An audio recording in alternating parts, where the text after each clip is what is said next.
तो सब लोग आ गए, कौन कौन है? अदिति, आलिया, रितिशा, ताशी, हर्षिता। तो सभी इसी बैच के बच्चे हैं ना?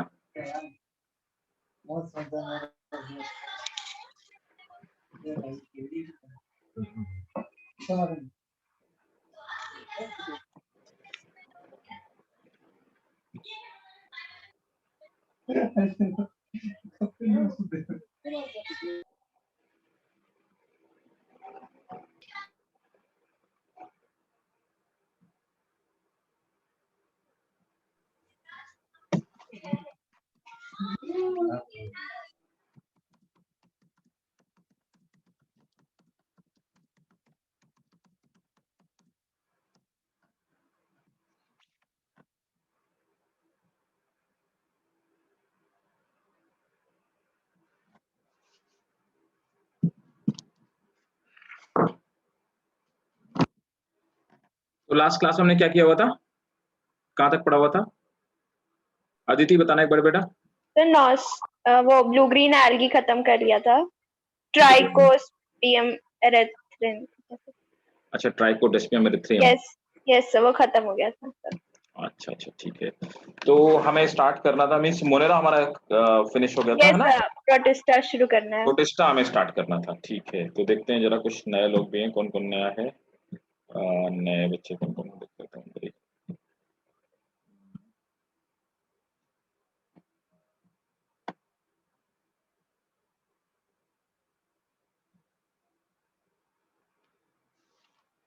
अच्छा Alia, this is your first class. Ritisha, आपकी भी फर्स्ट क्लास है क्या? नहीं सर। नहीं।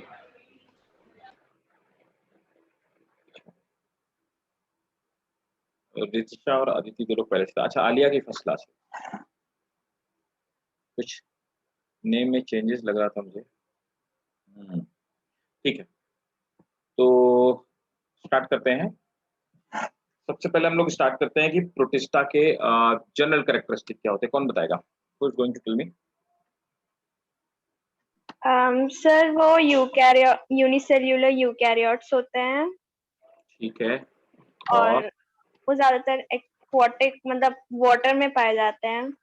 ठीक है, एक्वाटिक एनवायरनमेंट में पाए जाते हैं, चलो ठीक है। और उनका एक प्रॉपर न्यूक्लियस और ऑर्गेनल्स जैसे माइटोकॉन्ड्रिया और गुड गुड गुड गुड, ठीक है, दैट्स उनमें लोकोमोशन के लिए फ्लैजिला और सूडोपोडिया, सीलिया ये सब भी होता है। और मोड ऑफ न्यूट्रिशन ऑटोट्रॉफिक होता है या फिर होलोजो या फिर हेटरोट्रॉपिक।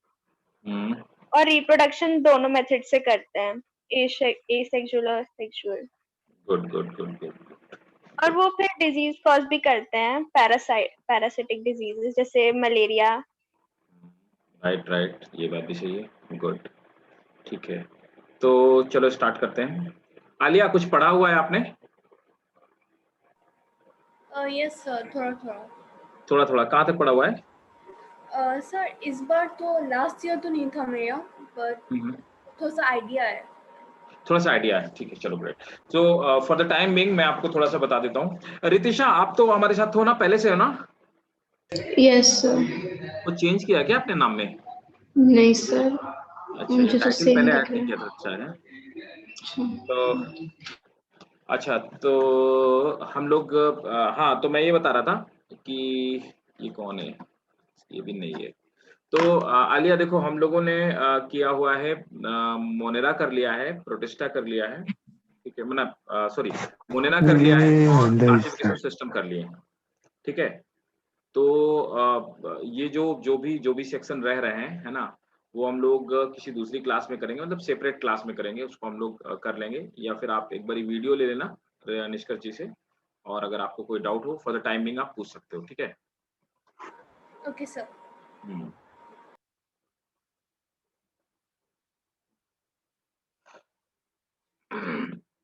तो देखो, सबसे पहले हम लोग बात करते हैं कि प्रोटेस्टेंट्स के क्या क्या कैरेक्टरिस्टिक होते हैं।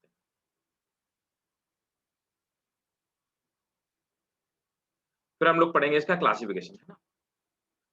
तो देखो, प्रोटिस्टा क्या है ना, मैंने आपको ये बताया था कि प्रोटिस्टा बना कैसे। So on the advent of electron microscope, जैसे इलेक्ट्रॉन माइक्रोस्कोप डिस्कवर हुआ, तो इलेक्ट्रॉन माइक्रोस्कोप डिस्कवर करने के बाद ये पता चला कि दो तरह की सेल्स पाई जाती है, एक यूकैरियोटिक और एक प्रोकैरियोटिक सेल। तो अब यहाँ पर यूकैरियोटिक सेल से प्रोकैरियोटिक सेल को अलग कर दिया गया। प्रोकैरियोट्स के लिए एक अलग किंगडम बना दिया गया और यूकैरियोट्स के लिए एक अलग किंगडम बना दिया।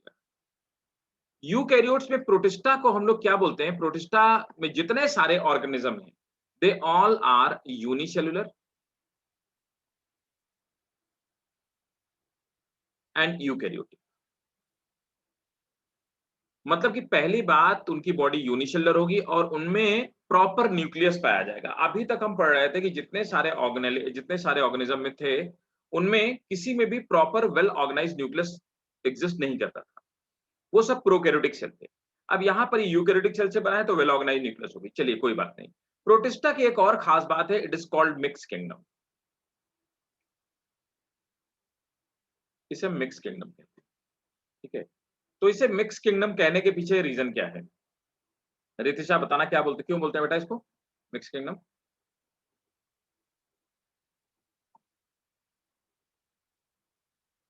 सर मुझे नहीं पता, बहुत सारे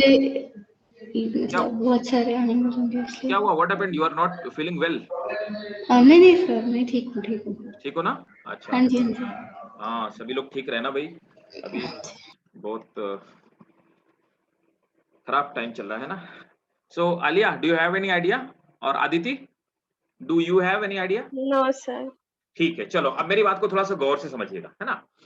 तो मैंने अभी तक कहा कि हमने क्या किया कि हमें ये पता चल गया कि दो तरह की सेल्स पाई जाती है। अभी तक हमें ये पता ही नहीं था कि दो तरह की सेल्स पाई जाती हैं। अच्छा, वो ना पता होने के पीछे रीजन ये है कि इलेक्ट्रॉन माइक्रोस्कोप को खोजा नहीं गया था। So on the advent of electron microscope जैसे बायोलॉजी में इंट्रोड्यूस होता है, सेल्स को ऑब्जर्व किया गया। अब हम देख पा रहे थे कि न्यूक्लियस ऑर्गेनाइज किसमें है और वेल ऑर्गेनाइज न्यूक्लियस किसमें नहीं पाई जाती है। तो हमने क्या किया कि यूकैरियोट को प्रोकैरियोट से अलग कर लिया। अब यूकैरियोट में भी हमने क्या किया कि जो यूनिसेलुलर यूकैरियोट थे उनको अलग कर दिया, लेकिन ये यूनिसेलुलर यूकैरियोट बहुत वैरायटी के थे। तो देखो, हमने यहां पे क्या किया कि कुछ को निकाल लिया प्लांट किंगडम से। एग्जाम्पल के तौर पे हमने क्या किया कि कुछ ऐसे फूड जैसे कि क्राइसोफाइट्स। सो रेदर देन मैं क्राइस अभी कुछ स्पेसिफिक नहीं करता हूं, मैं अभी बताता हूं। तो हमने क्या किया कि प्लांट किंगडम में यूनिसेलुलर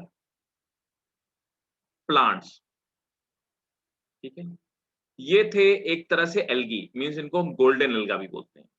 इनको हमने क्या किया, एल्गी से, अब एल्गी किसका पार्ट है, एल्गी तो प्लांट का प्लांट है। हमने कहा नहीं भाई, अब इनको एल्गी के साथ नहीं रखा जाएगा, we won't study any more with algae. तो अभी हमने इनको वहां से हटा करके और हमने कहां पे रख दिया, प्रोटिस्टा में। फिर दूसरा काम क्या किया कि जितने यूनिसेलुलर एनिमल थे, यूनिसेलुलर एनिमल्स, ये कौन थे, यूनिसेलुलर एनिमल्स में अमीबा हो गया, पैरामीशियम हो गया, तो कुल मिलाकर के इनको प्रोटोजोआ कहा जाता है इस ग्रुप को। तो हमने क्या किया कि प्रोटोजोआ जो निकाला वो एनिमल से निकाल लिया। तो हमने प्लांट से यूकैरियोट निकाले, हमने एनिमल से यूकैरियोट निकाले। अब हमने कहा कि देखो फंजाई में भी, एक फंजाई को छोड़ करके, है ना, जो कि थोड़ा सा एक्सेप्शन है, फंजाई में, मेरे क्वेश्चन का आप आंसर दीजिएगा। फंजाई में, पूरे फंजाई में, फंगस किंगडम में हम एक अकेला यूनिसेलुलर फंगस पढ़ते हैं, उसका नाम बताओ, जिसको हमने अभी भी फंजाई में रखा हुआ है, क्योंकि उसके पूरे जो ड्रास्टिक फिजिकल कैरेक्टरिस्टिक हैं वो सब फंजाई से ही मैच करते हैं, वो प्रोटिस्टन से मैच नहीं करते, इसलिए हम उसको यहाँ पे खींच के नहीं ला पाए। तो बता सकता है unicellular eukaryotic fungus which is still studied with the fungus, अभी भी अपन उसको फंगस में रखते हैं। जल्दी बताओ। Sir east. बहुत बढ़िया, शाबाश, वेरी गुड। ईस्ट वो अकेला फंगस है जो यूनिसेलुलर है और उसको अपन अभी भी फंगस में पढ़ते हैं। बहुत बढ़िया, एक्सीलेंट। अब देखो यहां पर क्या है कि बाकी के ऐसे कुछ फंगस थे जो थोड़े थोड़े एनिमल से मिलते थे, थोड़े थोड़े फंगस से मिलते थे, मींस वो सैप्रोफाइट नहीं थे, वो सैप्रोफाइट भी थे और फैगोसिटिक भी थे। तो हमने क्या किया, कुछ यूनिसेलुलर फंगस को, या मैक्सिमम यूनिसेलुलर फंगस का जो ग्रुप था, हमने वो यूनिसेलुलर फंगस भी निकाले और हमने कहा इनको हम फंजाई में नहीं पढ़ेंगे क्योंकि इनके कैरेक्टरिस्टिक फंजाई से पूरी तरह से मैच नहीं करते हैं, उनको हमने कहा स्लाइम बोर्ड। तो भाई जब आप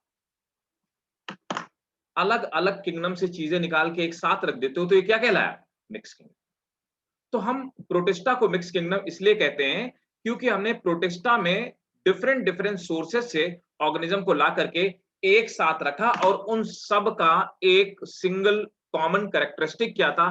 दे all are eukaryotic unicellular organism. Clear है ना? Yes sir. ठीक है। तो अब देखो इनके अलग अलग कैरेक्टरिस्टिक हैं, अलग अलग मोड ऑफ ये रिप्रोडक्शन है और अलग अलग इनके न्यूट्रिशन के मोड है ना? तो हम लोग कुछ कॉमन कैरेक्टरिस्टिक नोट कर लेते हैं, ठीक है? और ये तो मैं बता चुका हूं, प्रोटिस्टा किसने बनाया था किंगडम? किसने बनाया था? अरे अर्नेस्ट, अदिति, अर्नेस्ट हैकेल। हाँ, CAEL, अर्नेस्ट हैकेल ने। तो अर्नेस्ट हैकेल ने काम किया था, ठीक है? कुछ कैरेक्टरिस्टिक नोट कर लो। अच्छा, कुछ साइंटिस्टों का मानना है कि मतलब इसमें कुछ एल्गी है, उनको एल्गी में रखा जाना चाहिए वगैरह वगैरह, उनके अपने अपने व्यूज हैं, लेकिन अभी अपन जो पढ़ते हैं वो मैं लिखवा रहा हूँ, ठीक है ना? नोट करो। Most of them are found in sea fresh water and most of them are found in sea, fresh water and moist soil. Next point. They are eukaryotic. They are eukaryotic cells surrounded by. They are eukaryotic cells surrounded by cell membrane. Surrounded by cell membrane. और एक important चीज, there may be a outer covering. There may be a outer covering which is called pellicle. What is pellicle? Can somebody tell me please? What is pellicle? Which may be pellicle, shell और cellulose wall, तीन में से कोई भी हो सकती है, cellulose wall। बाकी तो आपको दो पता है, लेकिन what is pellicle? देखो, ये मेनली प्रोटोजोआ के ऊपर पाई जाती है ना? दिस इज, नोट कर लो, ये स्ट्रेचेबल होती है और ये इसी सिर्फ किंगडम में पाई जाती है। ये स्ट्रेचेबल होती है and it is made up of protein. It is stretchable, made up of protein and mostly found outside of animals. Clear है? Yes sir. ये नोट कर लिया कहां कहां से हमने निकाला इनको? Yes sir. ठीक। आलिया, जहां पे नहीं समझ में आया आपको, है ना, क्योंकि बाकी दो लोग मेरे साथ पहले से जुड़े हुए हैं, बहुत सारी क्लासेस नहीं हुई, जहां पे नहीं आया फ्रैंकली बिल्कुल पूछिएगा, ठीक है ना? Without any hesitation. Next point note करेंगे, द फोटोसिंथेटिक फॉर्म्स। अब इनमें से जो फोटोसिंथेसिस कर सकते हैं, the photosynthetic forms contain chloroplast with thylakoid, thylakoids। तो मैक्सिमम वो प्रोटिस्टन जो फोटोसिंथेसिस कर सकते हैं उनमें क्लोरोप्लास्ट मौजूद है और क्लोरोप्लास्ट के अंदर थैलाकॉइड मौजूद है। जबकि ऐसी कोई भी चीज, इसी तरह की कोई भी डिवाइस मोनेरा में अवेलेबल नहीं थी। तो मोनेरा में क्लोरोप्लास्ट की जगह क्या चीज पाई जाती थी? क्या बोलते थे उनको हम लोग? बताओ बताओ अदिति, क्या बोलते थे? नीट का क्वेश्चन है, पूछा हुआ है, मैंने बताया था, लिखवाया भी है मैंने। क्रोमेटोफोर याद आया? फोटोसिंथेटिक लैमेला और उनके ऊपर छोटे छोटे ग्रेन्यूल जिनको अपन क्या बोलते थे? क्रोमेटोफोर्स। Chromatophore, okay. हाँ, तो देखो क्लोरोप्लास्ट, अब आप मेन बात समझिए, फोटोसेंसिस करने वाले ब्लू ग्रीन एल्गा मोनेरा में भी मौजूद हैं और प्रोटिस्टा में मौजूद है। मोनेरा और प्रोटिस्टा के फोटोसिंथेटिक फॉर्म में यही फर्क है कि मोनेरा में जितने सारे, जो हम लोग पढ़ चुके हैं, मोनेरा में जितने सारे फोटोसिंथेटिक ऑर्गेनिज्म पाए जाएंगे उनमें क्लोरोप्लास्ट नहीं पाया जा रहा था। उनके अंदर अनऑर्गेनाइज्ड कुछ क्लोरोप्लास्ट जैसे ही स्ट्रक्चर पाए जा रहे थे। उन स्ट्रक्चर्स को अपन ने कहा था क्रोमेटोफोर्स, है ना। तो वहां पे क्रोमेटोफोर्स पाए जाते थे, क्रोमेटोफोर्स इन मोनेरा। तो जो मोनेरा में क्रोमेटोफोर्स पाए जाते थे, लेकिन यहाँ प्रोटिस्टा में क्लोरोप्लास्ट बन गए। इसका मतलब एवोल्यूशन हुआ और लाइफ इवॉल्व हुई। ठीक है, नेक्स्ट पॉइंट पे आ जाते हैं। सिलिया और फ्लैजिला, सिलिया और फ्लैजिला, सिलिया और flagella are locomotory organelle, cilia और flagella are locomotory organelle are also present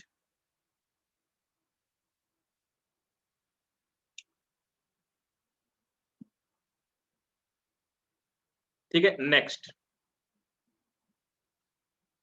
nutrition में भी, आप देखो इनमें न्यूट्रिशन किस तरह का पाया था, बड़े वैरायटी के न्यूट्रिशन पाए जाते हैं इनमें, lots of type of nutritions are present. ठीक है, न्यूट्रिशन में भी फोटोसिंथेटिक, है ना, तो फोटोसिंथेटिक न्यूट्रिशन पाया जाता है। फोटोसिंथेटिक आपको पता है न्यूट्रिशन क्या होता है। इट में बी होलोजोइक, ठीक है, photosynthetic that they are autotroph, है ना।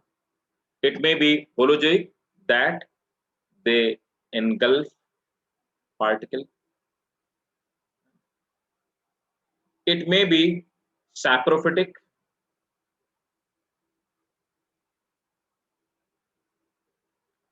saprophytic, है ना, तो ये डेड एंड डिकेइंग ऑर्गेनिज्म खाते हैं। It may be parasitic,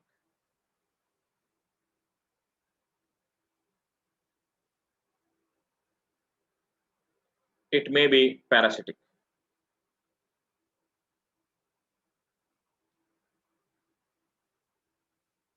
Some of them may be symbiont,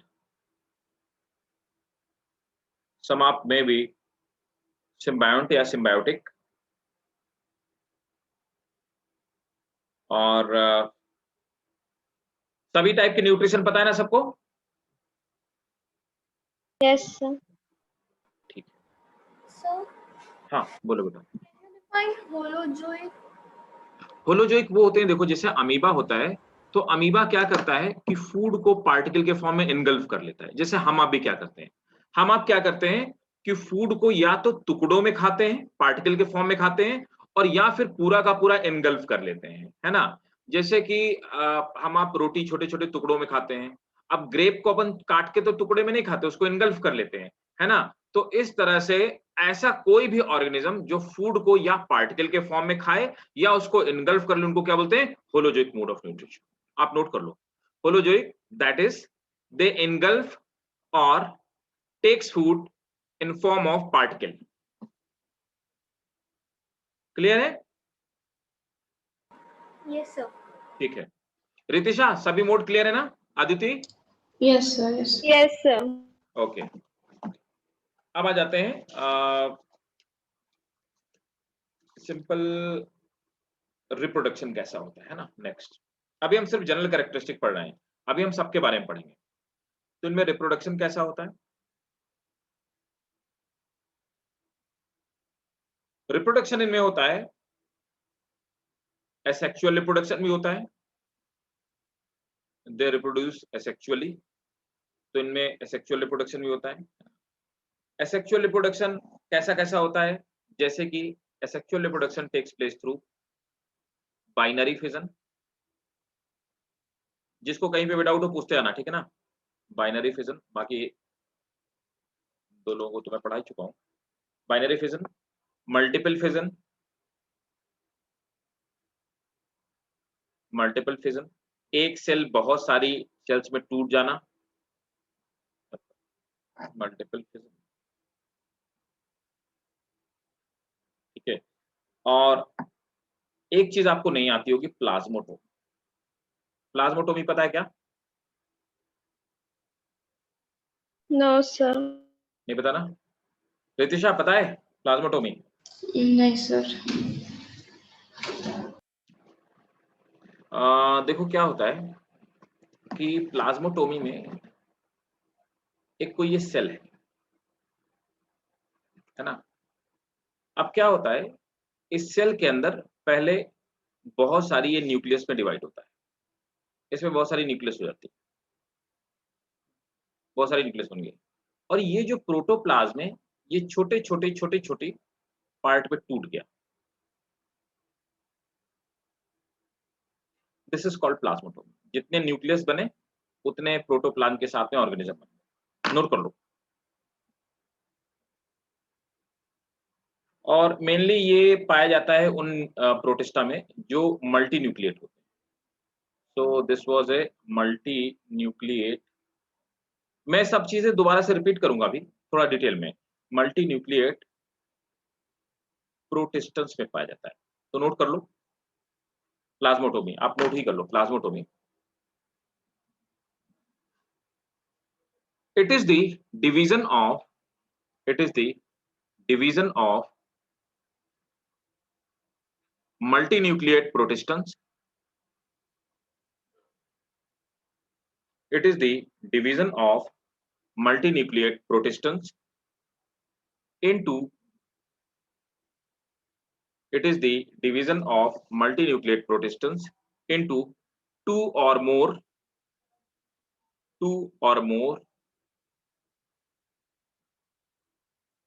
multinucleate offspring, two or more multinucleate offspring by the division of protoplasm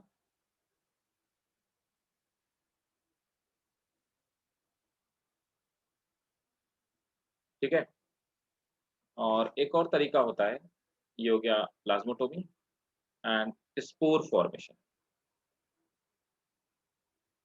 ये तो आपको पता है स्पोर फॉर्मेशन कैसे होता है, sporulation, spore formation. One more, budding, budding के through reproduction होता है। Next, sexual reproduction. तो इनमें एसेक्सुअल रिप्रोडक्शन भी होता है और सेक्सुअल रिप्रोडक्शन भी होता है। Sexual reproduction, sexual reproduction same वैसे होता है कैसे? पहला सिनगैमी। क्या होता है syngamy? Syngamy, what is syngamy? Fusion of male and female gamete. शाबाश, very good. Fusion of male and female gamete, तो that is fusion of gamete ना। गैमीट का फ्यूज हो जाना, फ्यूजन ऑफ गैमीट, तो सिनगैमी के थ्रू होता है। दूसरा क्या तरीका होता है? कॉन्जुगेशन। कॉन्जुगेशन में हम लोगों ने पढ़ा हुआ है ना, फिर से मैं बता देता हूं। तो आलिया, कॉन्जुगेशन में क्या होता है? दो सेल्स आती हैं, आपस में एक दूसरे के साथ कंबाइन हो जाती हैं, एक दूसरे के साथ जेनेटिक मटेरियल एक्सचेंज करती हैं और अलग अलग हो जाती हैं। इस प्रोसेस को हम कॉन्जुगेशन कहते हैं, ठीक है। यहां तक क्लियर है सबको? कोई डाउट तो नहीं ना जनरल कैरेक्टरिस्टिक में? No sir. ठीक है। अब हेडिंग डालेंगे क्लासिफिकेशन ऑफ किंगडम प्रोटिस्टा। अब देखो ये जो प्रोटिस्टा किंगडम है, हम इसको कितने पार्ट में क्लासिफाई करते हैं?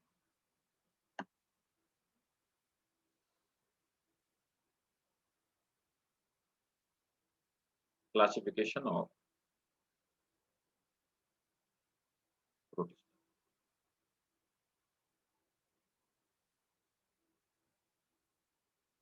अब देखो प्रोटिस्टा को कितने पार्ट में क्लासिफाई किया जाता है? नोट करेंगे, it is mainly divided into 3 main groups.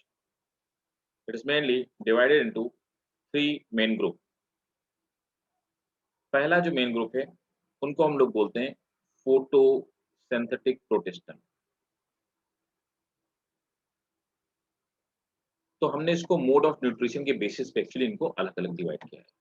तो फोटोसिंथेटिक प्रोटिस्टन्स, फोटोसिंथेटिक प्रोटिस्टन में मेनली आते हैं प्रोटिस्टन एल्गी.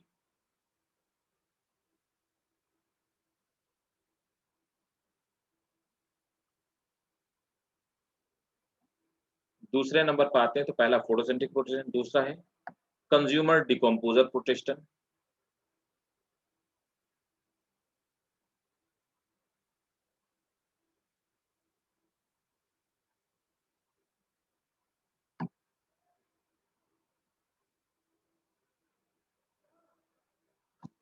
प्रोटिस्टन एल्गी.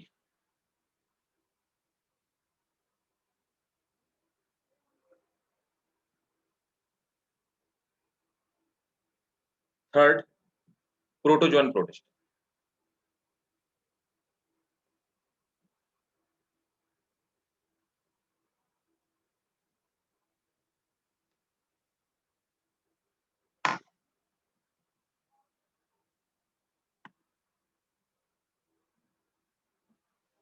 ठीक है, तो हमने इनको 3 क्लासेस में डिवाइड किया, राइट. अब देखो फर्दर मैं आपको बताऊंगा कि ये जो फोटोसेंसिटिव प्रोटिस्टन है ना, तो सबसे पहले आते हैं फोटो, ऐसे प्रोटिस्टा जो अपना फूड खुद बनाते हैं, है ना, जो फोटोसेंसिटिव है, उनको फर्दर हमने डिवाइड किया कई सारे पार्ट में. ये मेनली क्या थे, तो मैंने आपको अभी थोड़ी देर पहले बताया कि हमने कुछ मेंबर एल्गी से निकाले थे. तो इनमें सबसे पहले आते हैं डाइनोफ्लैजिलेट्स.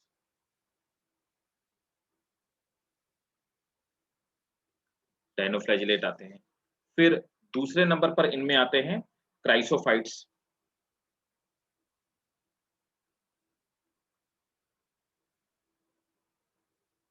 क्राइसोफाइट्स, ये इसी का क्लासिफिकेशन. तो हमने डाइनोफ्लैजिलेट्स फोटोसिंथेटिक हो गए, ये फोटोसिंथेसिस से करते हैं. क्राइसोफाइट्स इसमें एक और आते हैं यूग्लेनाइट. मैं अभी बताऊंगा इनका कैरेक्टरिस्टिक थोड़ा सा अलग है. यूग्लेनाइट, है ना. तो डाइनोफ्लैजिलेट्स, क्राइसोफाइट्स और यूग्लेनाइट्स. आपको थोड़ा सा अभी टफ लग रहा होगा, लेकिन ऐसा कुछ नहीं, इसमें कुछ भी टफ नहीं, इट्स इजी. अभी आप समझोगे तो आपको समझ में आ जाएगा. अब उसके बाद आते हैं कंज्यूमर डिकम्पोजर प्रोटिस्टन.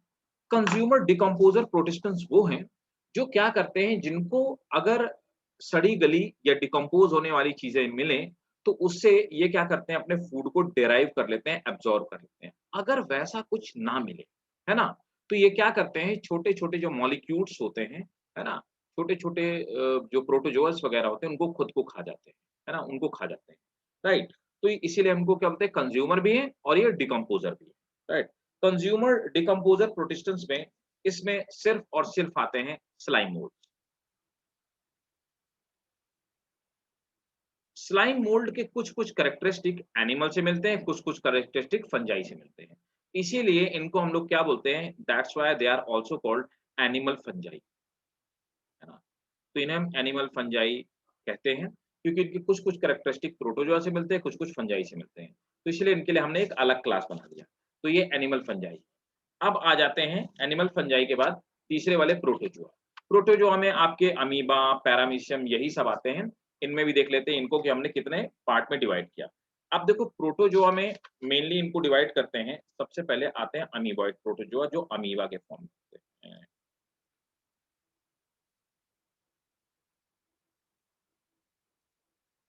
Amoeboid protozoa. तो ऐसे प्रोटोजोआ जो अमीबा के जैसे मूव करते हैं, अमीबा के जैसे दिखाई देते हैं, उनको हमने कहा अमीबॉइड प्रोटोजोआ. कुछ प्रोटोजोआ, अच्छा अब ये जो अमीबॉइड प्रोटोजोआ होते हैं, इनमें स्यूडोपोडिया पाए जाते हैं, इनमें सीलिया जैसा कोई स्ट्रक्चर मूवमेंट के लिए नहीं पाया जाता. दूसरे होते हैं फ्लैजिलेटेड प्रोटोजोआ. फ्लैजिलेटेड प्रोटोजोआ कौन होते हैं, ऐसे प्रोटोजोआ जिनमें फ्लैजिला पाए जाते हैं. क्या है, कौन से होते हैं फ्लैजिलेटेड प्रोटोजोआ? लेस्मानिया डोनावानी, है ना, एक फ्लैजिलेटेड प्रोटोजोआ, अभी बात करेंगे. तो फ्लैजिलेटेड प्रोटोजोआ. तीसरे नंबर पर आते हैं सीलिएटेड प्रोटोजोआ. सीलिएटेड प्रोटोजोआ कौन होते हैं, सीलिएटेड प्रोटोजोआ वो होते हैं जैसे paramecium. Ciliated protozoa. Last but not the least sporozoite. कौन होते हैं स्पोरोजोन? स्पोरोजोन्स जैसे प्लाज्मोडियम वाइवेक्स होता है, तो उसकी जो स्टेज हमको आपको बीमार कर देती है वो स्पोरोजोइट स्टेज होती है, उसको हम यहीं पे पढ़ते हैं, वो स्पोर जैसे दिखाई देते हैं। तो यहाँ पर फाइनली प्रोटिस्टा को क्लासिफिकेशन क्या है, तो पहले हमने फोटोसिंथेटिक प्रोटिस्टा अलग कर लिए, कंज्यूमर डिकम्पोजर अलग कर लिए और प्रोटोजोआ अलग कर लिए। फिर फोटोसिंथेटिक प्रोटिस्टन में डायनोफ्लैजिलेट, क्राइसोफाइट्स, यूग्लेनोइड्स। कंज्यूमर डिकम्पोजर में सिर्फ एक ही आते हैं, स्लाइम मोल्ड आते हैं। प्रोटोजोन प्रोटिस्टा में मतलब प्रोटोजोआ जिनको बोलते हैं उसमें अमीबॉइड, फ्लैजिलेटेड, सीलिएटेड और स्पोरोजोआ। क्लियर है क्लासिफिकेशन सबको? यस। ठीक है। टफ लग रहा है क्या? नो सर, अभी तक तो नहीं। अच्छा, अभी तक नहीं लग रहा है, तो ठीक है, फिर आगे भी नहीं लगेगा, बस इतना ही है।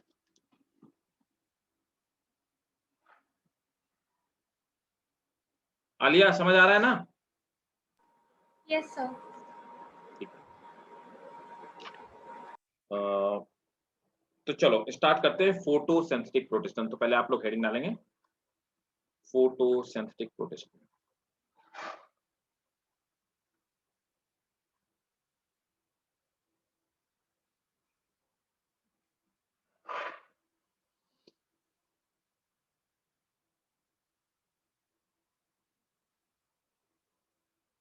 तो नोट करेंगे photosynthetic प्रोटिस्टन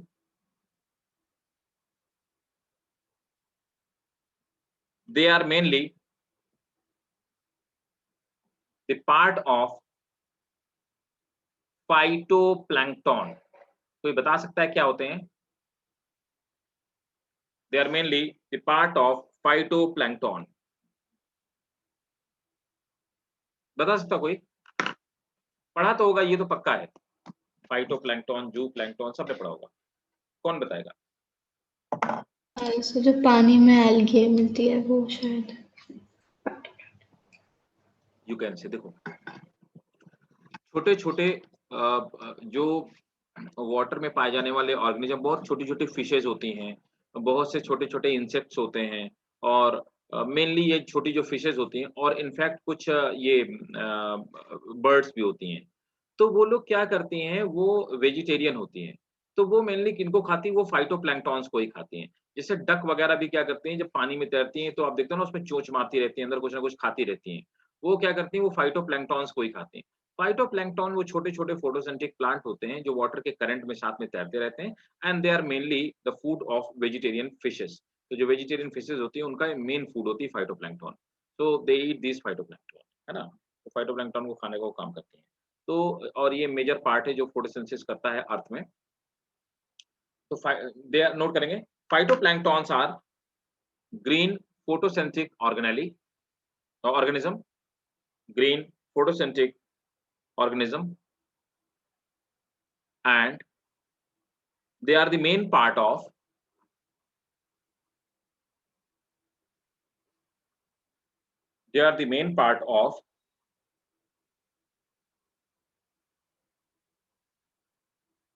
food items for the food items for the small vegetarian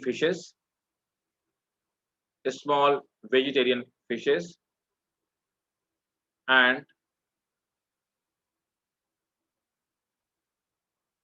some small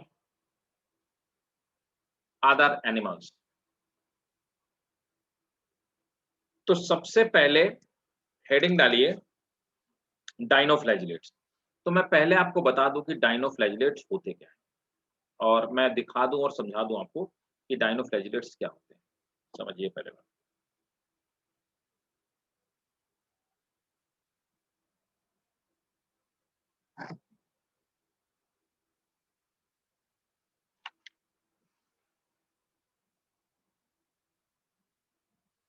देखो, डाइनोफ्लैजिलेट में है ना, दिखाई दे रहा है ना, डाइनोफ्लैजिलेट्स में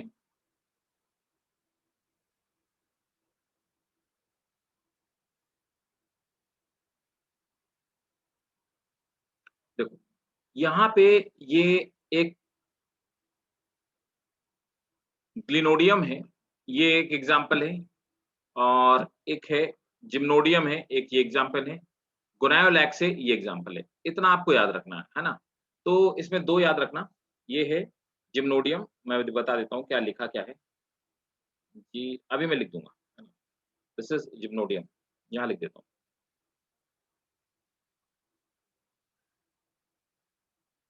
जिम्नोडियम और ये गोनायोलैक्स,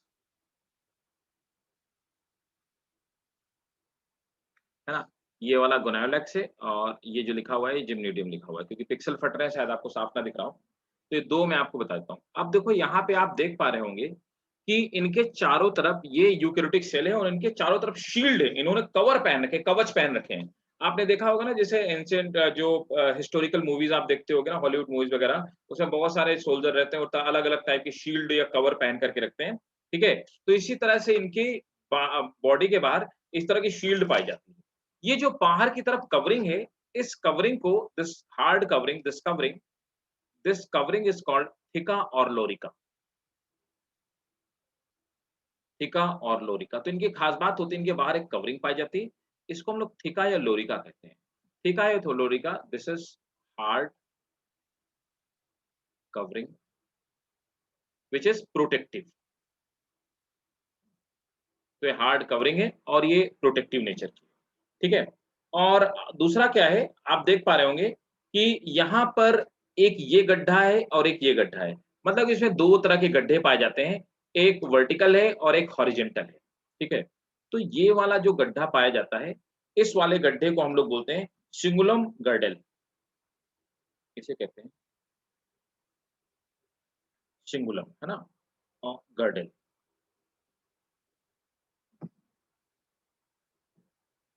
सिंगुलम गर्डेल। तो सिंगुलम गर्डेल क्या है, दिस इज हॉरिजेंटल, हॉरिजेंटल गर्डेल। और ये जो गड्ढा है, इसे हम लोग बोलते हैं स्क्यूल।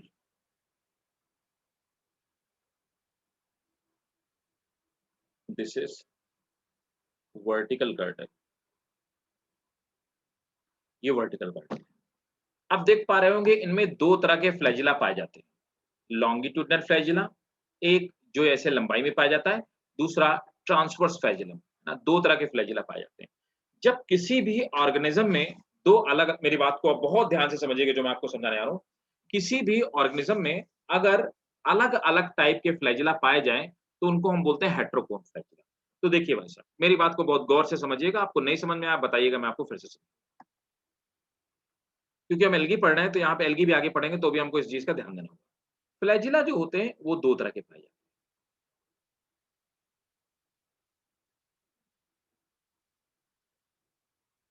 एक फ्लैजिला होते हैं, उन्हें कहा जाता है आइसोकोन्ड। आइसोकोन्ड की खास बात क्या होती है, they are same type and they are of same size, ठीक है। दूसरे फ्लैजिला जो अलग अलग तरह के होते हैं उनको हम बोलते हैं हेट्रोकोन्ड। हेट्रोकोन्ड फ्लैजिला क्या होते हैं, दे आर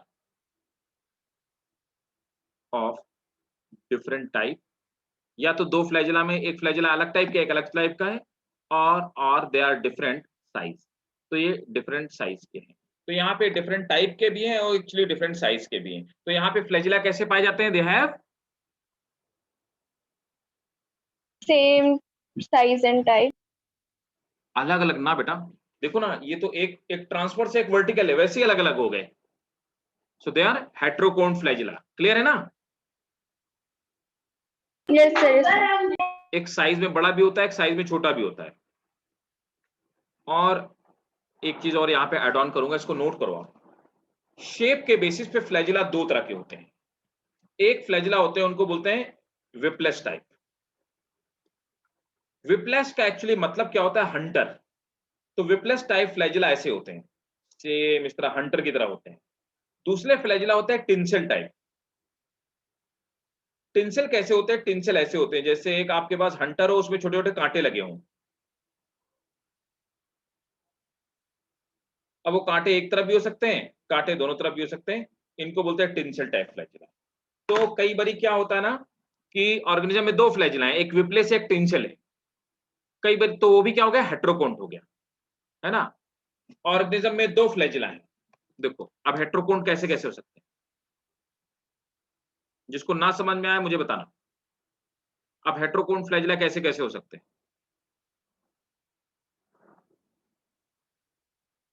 हेट्रोकोन्ट में मान लेते हैं एक फ्लैजिला ऐसा है, तो एक टेंसिल है और दूसरा विप्लेस है, दूसरा टू, दोनों विप्लेस या टेंसिल है बट डिफरेंट साइज, साइज अलग अलग। और क्या हो सकता है तीसरा, they are in different direction, है ना। तो ये क्या है, हेट्रोकोन्ट फ्लैजिला। क्लियर है।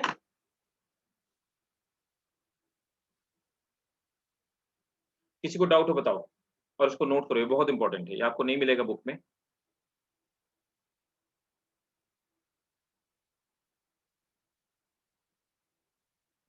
थर्ड पॉइंट में क्या लिखा है, डायरेक्ट डिफरेंट डायरेक्शन,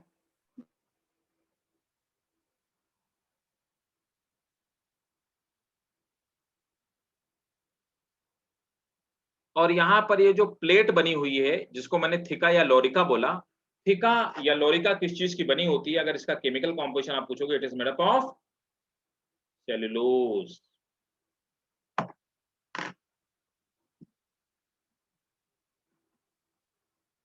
किसी को कोई भी डाउट हो तो पूछो।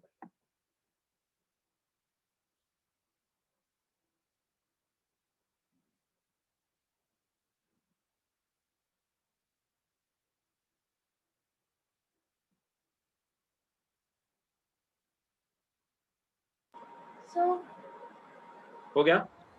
सो हाँ बोलो बेटा। जी आप एक बार विप्लैश एंड टेंसिल एक बार वापस से समझा दो। ठीक है, मैं वापस समझा देता हूँ, फिर समझा देता हूँ। ठीक है, नोट कर लिया सब, नोट कर लिया क्या? yes, ठीक है, रितिशा, आलिया, नोट कर लिया? Yes, yes, sir. ठीक है, अब देखो चलो मैं एक बार फिर से समझाता हूँ विप्लेस और टेंसिल क्या होता है। इसका स्क्रीनशॉट ले लो एक बारी डायग्राम का।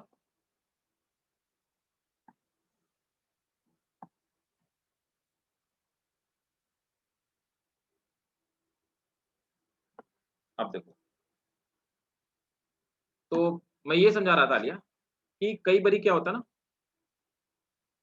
एक ऑर्गेनिज्म है, जैसे नॉर्मली ये आपको मिलेगा कुछ एल्गी में, इसमें दो फ्लैजिला हैं, है ना? एक ऐसा है और एक ऐसा है। ये वाला फ्लैजिला जिसमें हंटर के जैसा एक फ्लैजिला है, उसमें साइड साइड में थोड़े से कांटे निकले हैं या बाल निकले हैं साइड में, इस टाइप के फ्लैजिला को हम लोग बोलेंगे tinsel type.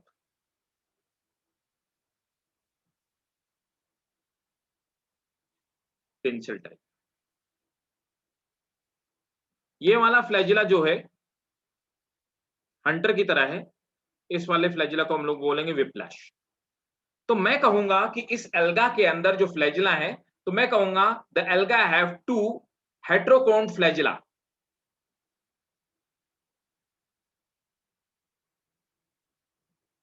out of which one is tinsel and another is whiplash. Clear है? Yes sir. ठीक है, एक और चीज है, मेरे पास एक दूसरा एल्गी है, इसमें भी दो फ्लैजिला हैं, एक फ्लैजिला छोटा है बड़ा है, ये ऐसे नहीं होते, मैं बता रहा हूं, रेड एल्गी में पाए जाते हैं।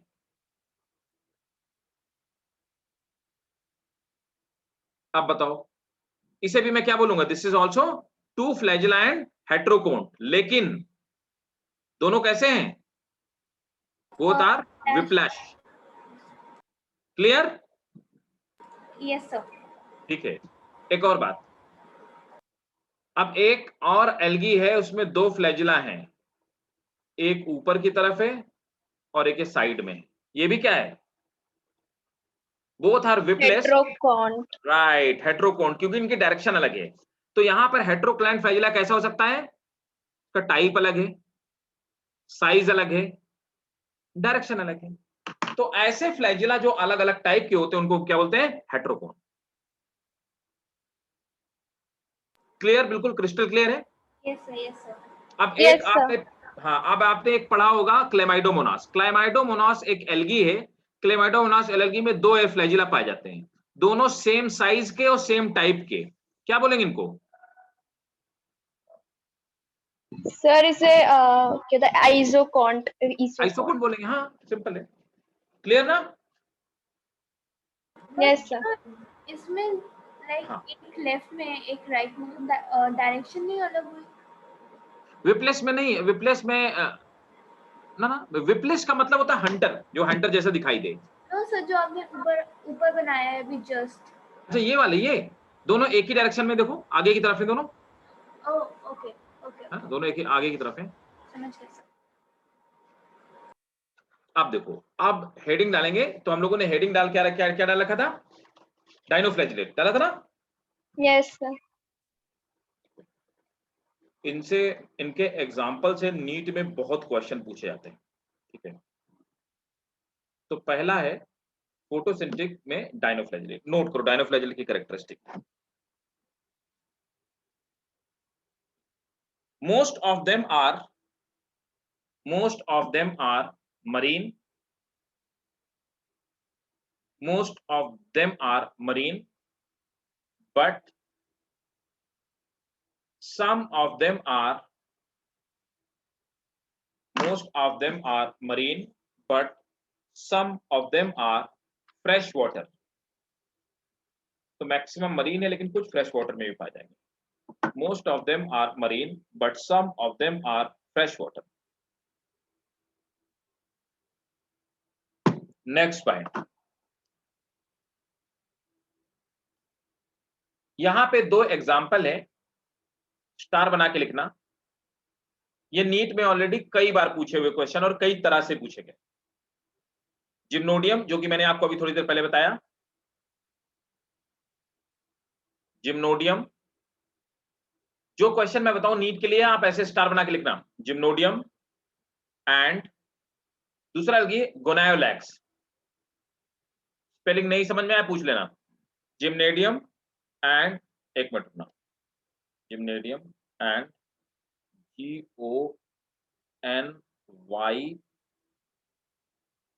GONYAULAX, gonyaulax. Gymnodinium and gonyaulax, they make water red. आप देखना है कितनी बार पूछा गया। They make water red and causes red tide. Water में रेड टाइड दिखाई देंगी, लहरें रेड कलर की दिखाई देंगी, वो इसी एल्गी की वजह से। Gymnodinium and gonyaulax, it causes red tide. लेकिन रेड सी का कलर किसकी वजह से रेड है?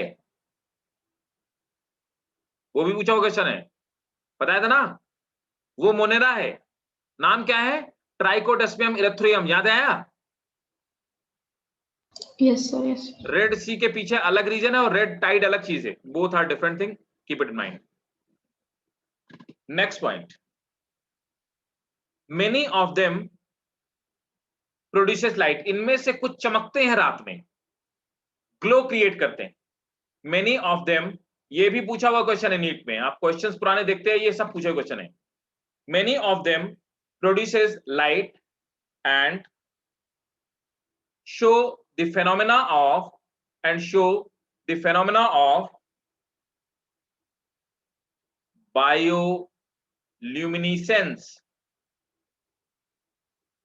Many of them produces light and show the phenomena of bioluminescence. Example है like नॉक्टिल्यूका, पूछा हुआ एल्गी है, और गोनायोलैक्स, दोनों पूछे हुए हैं। Noctiluca and गोनायोलैक्स, GONYAULX, गोनायोलैक्स। ठीक है, ये बायोल्यूमिनेसेंस तो जिम्नोडियम और गोनायोलेक्स रेड-टाइड क्रिएट करते हैं, नॉक्टुलिका और गोनायोलेक्स बायोल्यूमिनेसेंस क्रिएट करते हैं। ठीक है,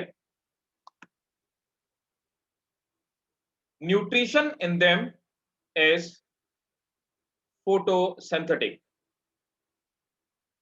Nutrition in them is photosynthetic.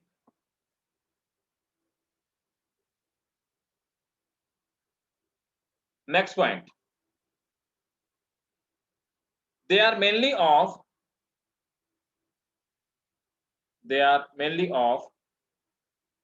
golden, brown, yellow and green in color. Yellow and green in color.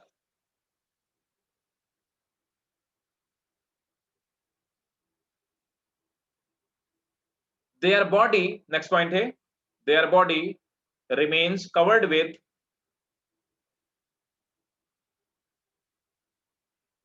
theca or lorica. Their body remains covered with theca or lorica. मैं भी समझा ही चुका हूं, theca or lorica, which is made up of plates, which is made up of plates of cellulose, which is made up of plates of cellulose.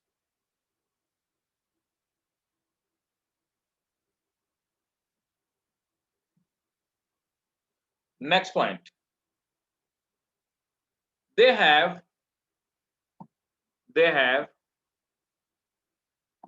groove like structure, तो दो गड्ढे में पाए जाते हैं. They have groove like structure known as cingulum or girdle. They have groove like structure known as cingulum or girdle.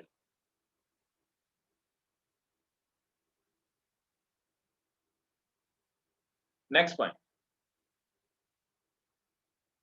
The nucleus is larger in size and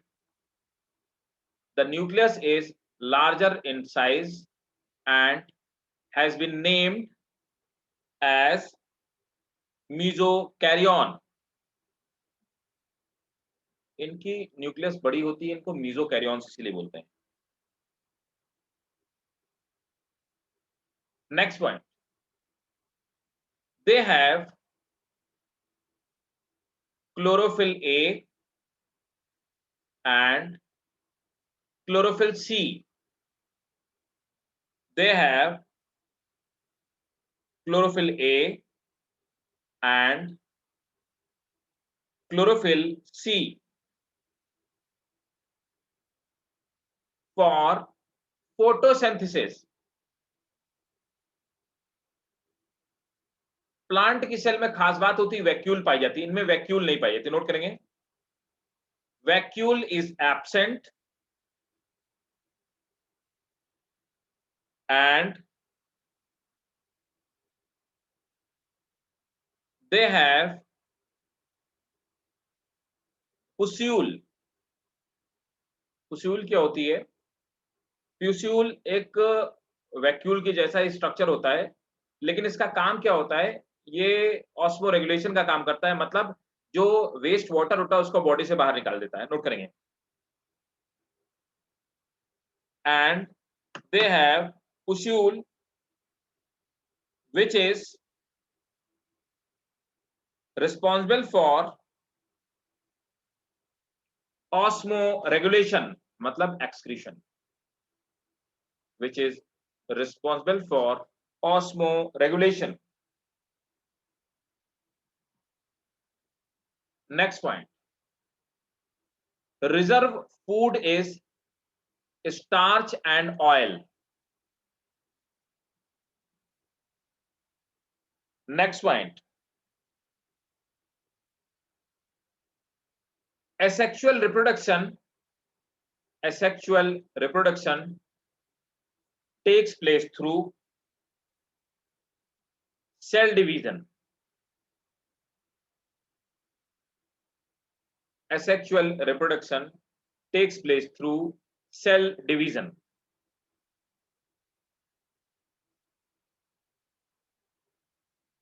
Sexual reproduction is also found some of dinoflagellate.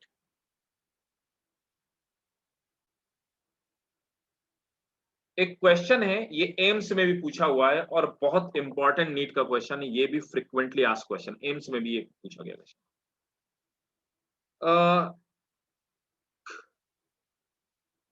एक algae जिसे हमने पढ़ा गोनायोलैक्स, GONYAULX, गोनायोलैक्स। गोनायोलैक्स की एक species होती है, variety होती है ना, वो क्या करता है, दे सीक्रेट सम टॉक्सिन called saxitoxin.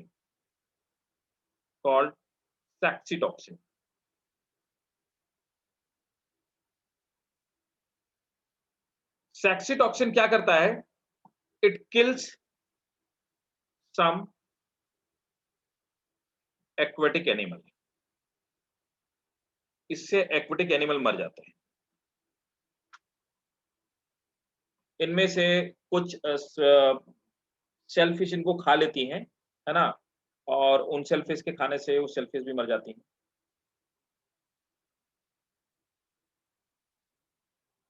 और इनको कुछ ह्यूमंस भी खा लेते हैं। यहाँ पे नोट ही कर लो आप, ठीक है, saxitoxin. Consuming the shellfishes with this poison, consuming, अब कुछ शेलफिश ने, मतलब जो शेलफिशेस, कुछ लोग सी फूड वगैरह खाते हैं, तो वो शेलफिश जिनमें सेक्सीटॉक्सिन पाया जाता है, अगर उनको किसी ने खा लिया तो उस आदमी को पैरालिसिस हो जाएगी। तो consuming the shellfishes having this poison, consuming the shellfishes having this poison causes paralysis.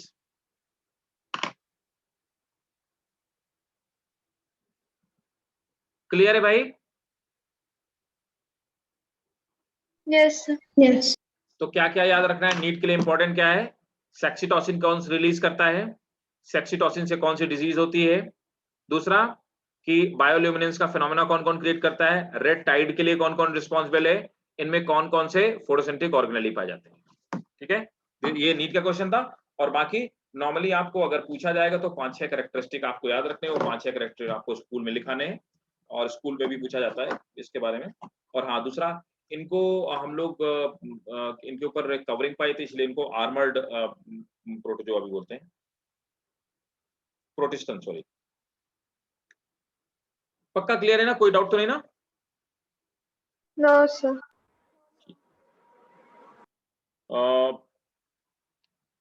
एक यहाँ पे नोट ही कर लो चाहे, एक last point, they are also called armoured protestant, they are also called armoured protestant, क्योंकि मैंने बताया ना कि जैसे आर्मर्ड पहने हुए होते हैं, जैसे आपने हिस्टोरिकल मूवीज में देखा होगा कि वो सोल्जर्स पहने हुए होते हैं। नेक्स्ट, सेकंड नंबर पर है क्राइसोफाइट्स।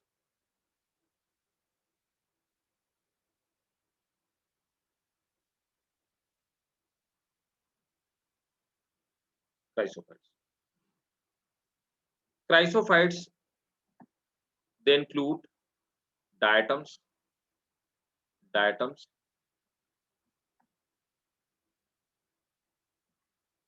अब पहले मैं इसका स्ट्रक्चर दिखाता हूँ, ये कैसे होते हैं, बहुत सिंपल होते हैं।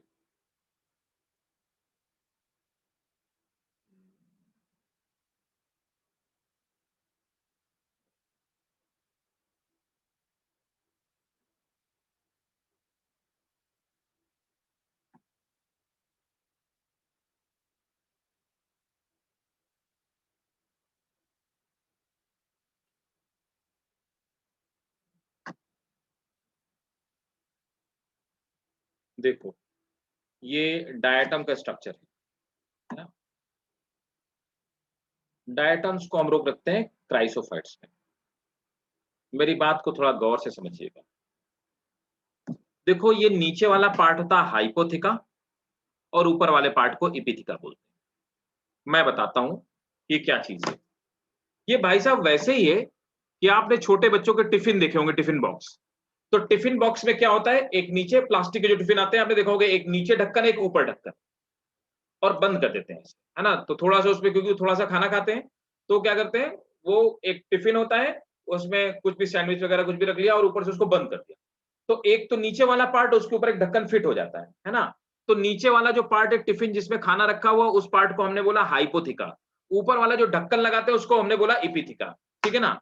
अब क्या हुआ कि इसमें डिजाइन बनी है साइड साइड में। अब उस टिफिन में साइड साइड में डिजाइन बनी है, उनको हम गर्डल्स बोलते हैं। ठीक है ना। और ये पूरा का पूरा कवर है। अब वो टिफिन तो नहीं है, टिफिन जैसा एक कवर है जो दो हिस्से में अलग डिवाइड हो सकता है, और उसके अंदर पूरा प्रोटोप्लाज्म और सेल भरी है। तो बाहर जो कवर है टिफिन जिस मटेरियल का बना, उसको क्या बोलते हैं, फ्रेस्ट्यूल बोलते हैं, है ना। और ऊपर इस तरह से एक स्ट्रक्चर पाया जाता है, इसको हम लोग रेफी बोलते हैं, है ना। और हाइपोथिका नीचे वाले को, इपिथिका ऊपर वाले को, और इसी तरह से ऊपर वाले को एपी वॉल बोलते हैं और नीचे वाले को हाइपो वॉल बोलते हैं। और ये जो डिजाइन बनी इसको हम गर्डल कहते हैं। क्लियर है? Yes sir. अच्छा, अब एक खास बात क्या होती है, ये पाए जाते हैं शैलो वाटर में। मेरी बात को थोड़ा सा गौर से समझिएगा फिर से। अभी क्या होता है, सपोज सपोज दैट ये कोई लेक या ओशन है। तो लेक या ओशन का ये सैलो वाला पार्ट था, जहां पे पानी कम होता है। तो वाटर जहां पे कम होता है वो शैलो वाला पार्ट होता है। इस शैलो वाले पार्ट में क्या होता है कि एक लंबे समय से यहाँ पे ये पाए जाते हैं, है ना, ये इस तरह से पाए जाते हैं। ठीक है। तो ये डायटम्स पाए जाते हैं। डायटम्स क्या होता है, ऊपर इनके डिपॉजिट होती है सिलिका। ठीक है। अब क्या होता है, धीरे धीरे डायटम्स मरते जाते हैं, और मर मर के क्या होता है कि डायटम्स की एक मोटी सी लेयर जमती जाती है, और लंबे समय के बाद इस तरह की एक मोटी सी एक लेयर जम जाती है इस बेस वाले एरिया में। यहां से हम लोग क्या करते हैं, अब ये किसकी बनी है, ये डायटम्स की डेड बॉडी से बनी हुई है ना। This layer is made up of dead body of diatoms. अच्छा, इन डायटम्स को फिशेस खूब खाती हैं, है ना। तो this is made up of diatoms. इस मिट्टी को हम लोग बोलते हैं डाई एटोमाइट या डाइएटोमिसियस अर्थ। बहुत इंपॉर्टेंट है, डाई एटोमोसियस अर्थ, या इसी को हम लोग बोलते हैं डाई एटोमाइट। तो डायटोमियस अर्थ या डाई एटोमिसियस अर्थ या डायटोमाइट जो होती है, ये डायटम से बनी हुई मिट्टी होती है। इसके चारों तरफ सिलिका। इस मिट्टी को निकाल करके आप लोग जो बालों में वो सिलिकॉन जेल लगाते हो ना, है ना, लगाते हो नहीं लगाते हो, इसी का बना होता है। Yes sir. शुगर सिरप को साफ करने के लिए इसके फिल्टर बनाए जाते हैं, है ना। इसके बहुत सारे यूजेस हैं। इसको ग्रीस में यूज किया जाता है फ्रिक्शन रिड्यूस करने के लिए। तो बहुत सारी जगह पे इनको इनको ऑयल को फिल्टर करने के लिए इनका यूज किया जाता है। ऑयल के फिल्टर बनाने में इनका यूज किया जाता है। तो डायटोमिसियस अर्थ बनाने का काम करते हैं, यही इनकी खास बात है। और दैट्स इट। ये सिंपल सा है ना, इपीवॉल्व हाइपोल, इसका स्क्रीनशॉट ले लो। अच्छा, इनमें क्या होता है, फ्लैजिला तो पाया नहीं जाता, तो ये कैसे करते हैं, ये ग्लाइडिंग मूवमेंट करते हैं ऐसे ऐसे। ये क्या करते हैं, पिचक जाएंगे फिर उछलेंगे, पिचक जाएंगे फिर उछलेंगे। तो इस तरह से ग्लाइडिंग मूवमेंट करते हैं, ऐसे इनमें मूवमेंट होता है। ठीक है। चलो अब कुछ पॉइंट्स नोट कर लो। तो क्राइसोफाइट से मेनली कौन आते हैं, डायटम्स। डायनोफ्लैजिलेट्स में कौन आते हैं, आर्मर्ड, जो आर्मर्ड प्रोटिस्टन्स, इनमें कवर पाया जाता है। नोट करो। Diatoms occur in all aquatic and moist. Diatoms occur in all aquatic and moist terrestrial habitat.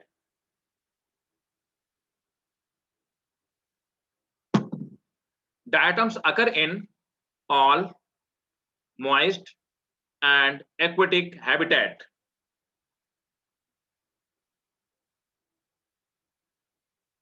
Full stop. they are free floating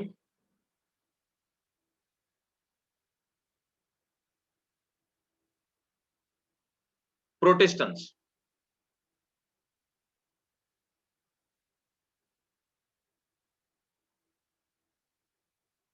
Their covering or frustule,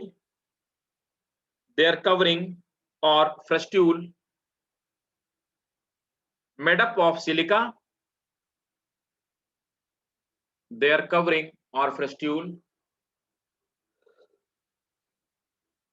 made up of silica and it do not degrade easily.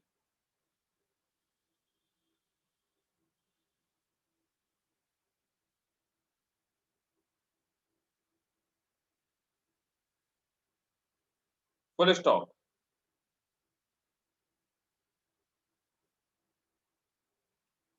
They pile up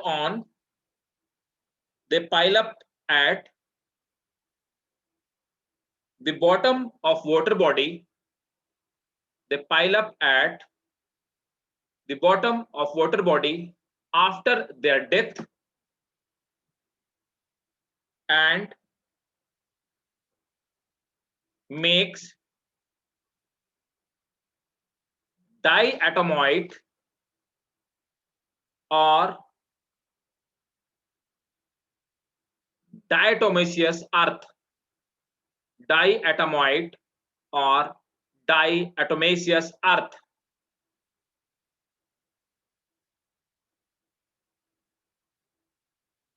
Next point.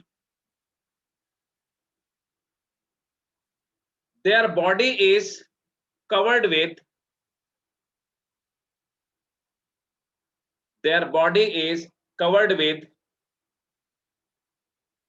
siliceous covering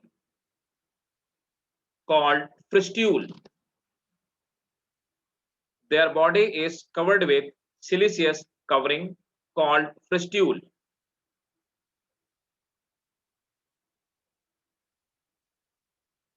Full stop. Frustule is made up of two valve, मतलब दो ढक्कन. Frustule is made up of two valve. The upper one called epitheca and lower one called epitheca and lower one called hypotheca.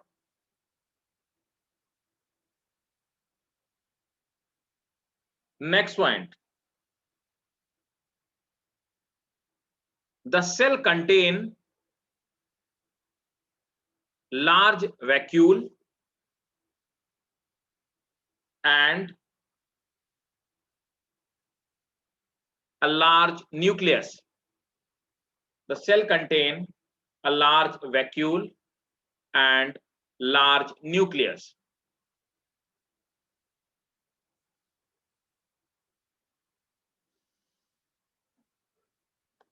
Next, they do not possess flagella.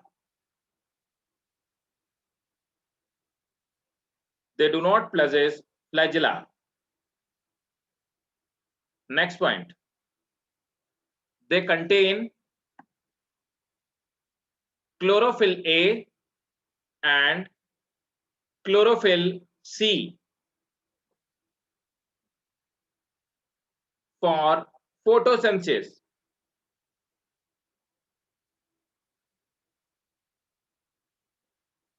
Next point.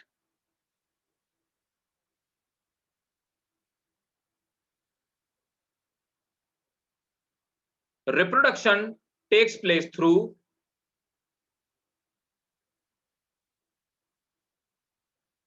binary fission. Reproduction takes place through binary fission mainly, but sexual reproduction but sexual reproduction is also found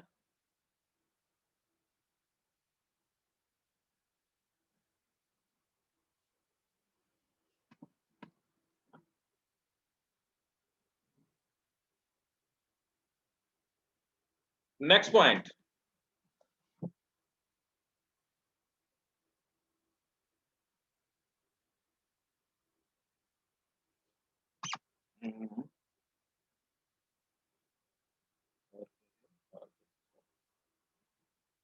हाँ, एक बहुत important बात है, बहुत बहुत ही important, star बना के लिखो, नोट करके लिखो, ये भी नीट का क्वेश्चन है, note.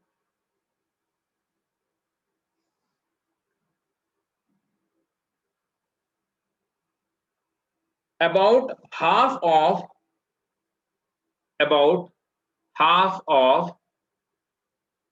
all organic matter, half of all organic matter synthesized in the world, दुनिया में जितने सब मिल करके फोटोसिंथेसिस करके जितना ऑर्गेनिक मैटर बनाते, about half of organic matter synthesized in world believed to be produced by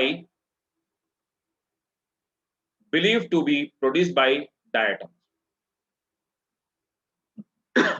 अगर क्वेश्चन आए कि पूरे अर्थ में फोटोसिंथेसिस करके सबसे ज्यादा फूड कौन बनाते हैं, क्वेश्चन ऐसे भी पूछा जाता है, तो उसका आंसर होगा डायटम्स। सबसे ज्यादा अर्थ में फोटोसिंथेसिस कौन करते हैं, उसका भी आंसर होगा diatoms.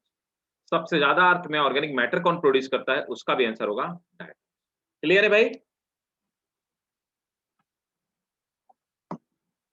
Yes, sir. They are source of food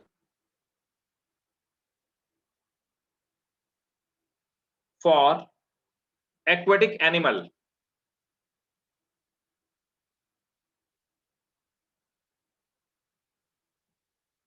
देखो आप लोग बहुत सारे कैप्सूल्स खाते हो जिनमें फिशेस का ऑयल वगैरह भरा हुआ होता है।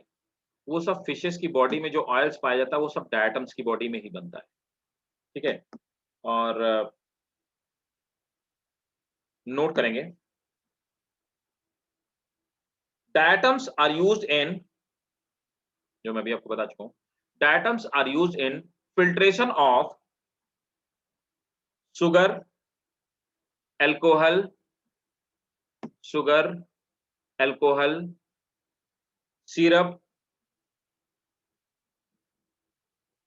syrup and antibiotic,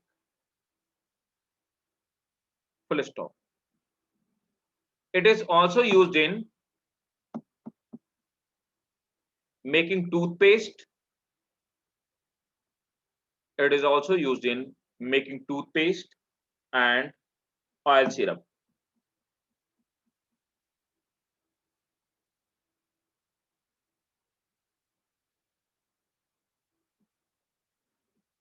Next point. It is also used in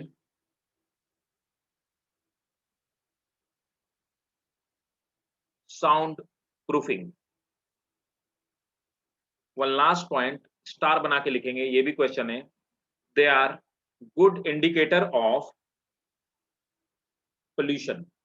They are good indicator of pollution. Clear भाई? कोई डाउट? No, sir.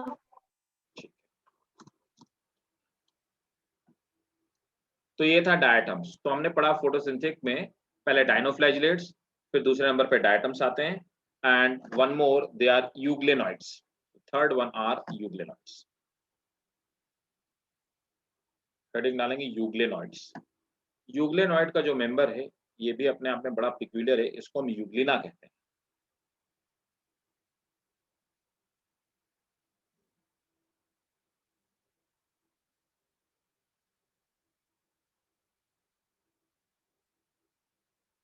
ये देखो, ये यूग्लिना है, इट इज मेंबर ऑफ, ये तो पढ़ रखा होगा आप लोगों ने, ये यूग्लेनॉइड्स है।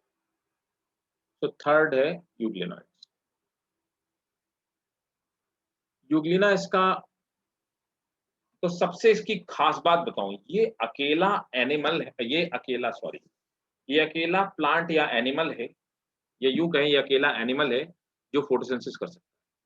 पूरे अर्थ में एक सिंगल पीस है, ठीक है।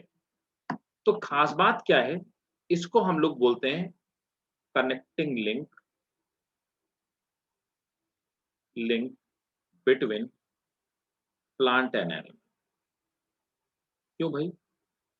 ये वैसे तो एनिमल सेल है, लेकिन ये फोटोसिंथेसिस कर सकती है। ये क्या करता है, जब लाइट होगी तो लाइट की प्रेजेंस में क्या करेगा, फोटोसिंथेसिस करेगा और फूड बनाएगा। तो ये क्या है, फोटो ऑटोट्रॉफ। लेकिन जब लाइट नहीं होगी, when there is no light, तो ये क्या करेगा, ये फैगोसाइटोसिस करेगा, है ना। तो ये हेट्रोट्रॉफ बन जाएगा। तो हेट्रोट्रॉफ बन के खाना बाहर से खा लेगा, कुछ ऑर्गेनिक पार्टिकल खा लेगा। तो ये दोनों तरह का न्यूट्रिशन पाया जाता है। इसका न्यूट्रिशन कैसा होगा, दे आर कॉल्ड मिक्सोट्रॉफ। इसमें मिक्स न्यूट्रिशन पाया जाता है, इसीलिए इसको मिक्सोट्रॉफ बोलते हैं। नोट करो, यूग्लेनोइडेज का मेंबर है Euglena.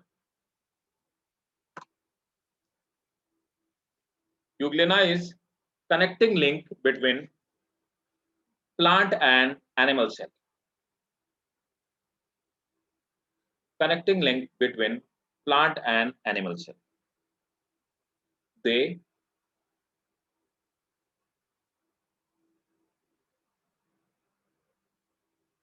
are animal cells, but autotroph. Next one. It have mixotroph, a mixotrophic mode of nutrition. It have mixotrophic mode of nutrition. That is mixed type of nutrition.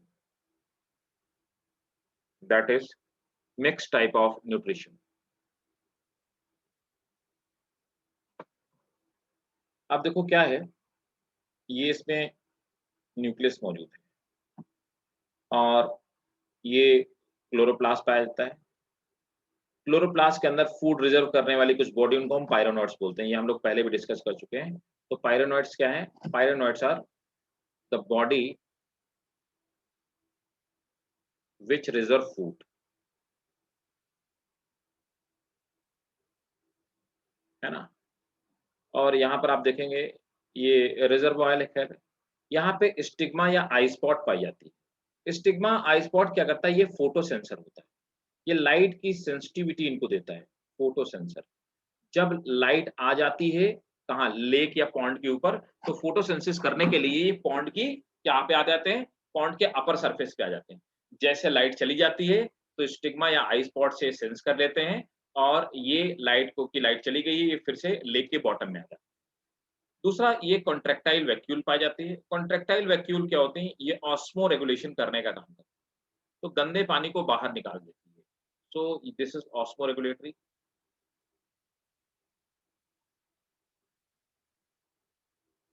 मतलब ये क्या काम करती है, एक्सक्रीशन का,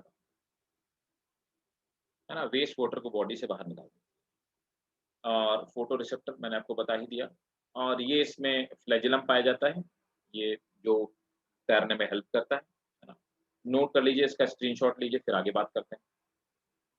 मिक्सोट्रॉप नोट कर लिया क्या होते हैं? Yes sir. ठीक है, तो चलो इसमें कुछ पॉइंट्स और नोट करो।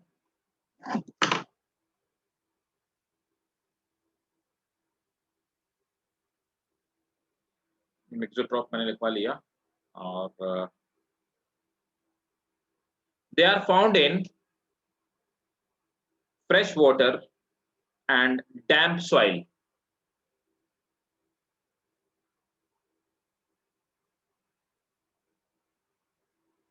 ठीक है, नेक्स्ट पॉइंट। अच्छा, इसमें एक चीज और डायग्राम में नहीं दे रखा, वो मैं लिख देता हूँ, एक्स्ट्रा है।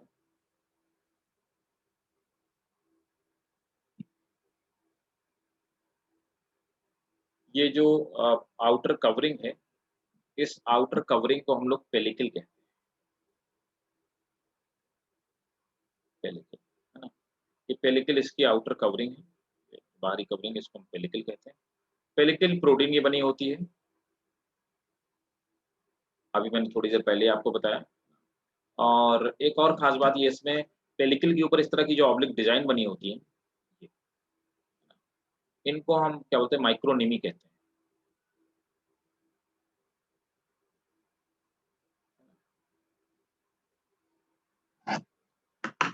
नोट करना,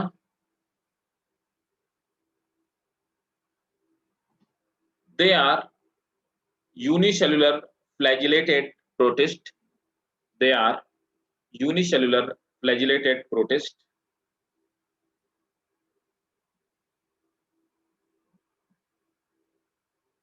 Next point, the body do not have cell wall. The body do not have cell wall. It is covered with thin flexible pellicle.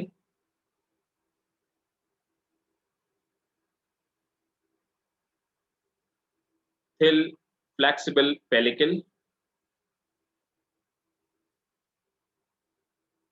comma, pellicle is composed of elastic protein,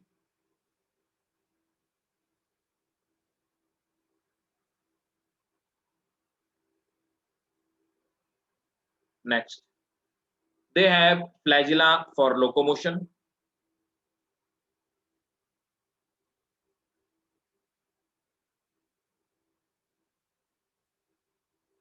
Next point, they have osmoregulatory contractile vacuole.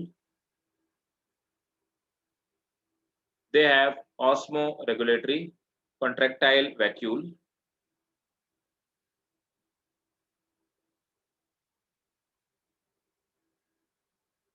Next point, they have orange or red colored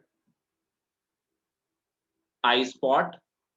They have orange or red color eye spot, which are photosensor.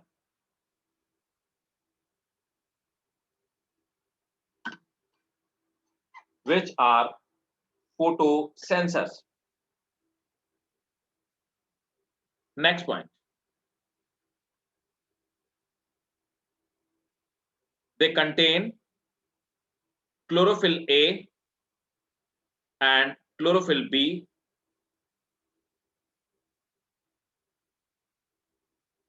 Next point, they store food in the form of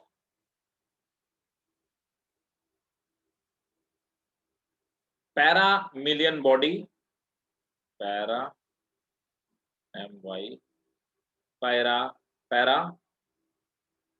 body, sorry, PARA, para-mammalian body,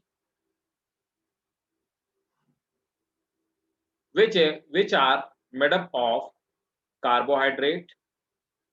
They store food in para-mammalian body, which are made up of carbohydrate.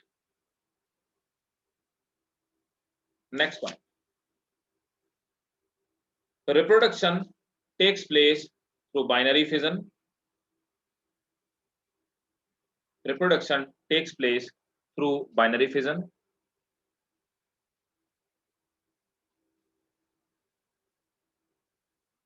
Star बना के लिखेंगे. It is also called plant animal. It is also called plant animal.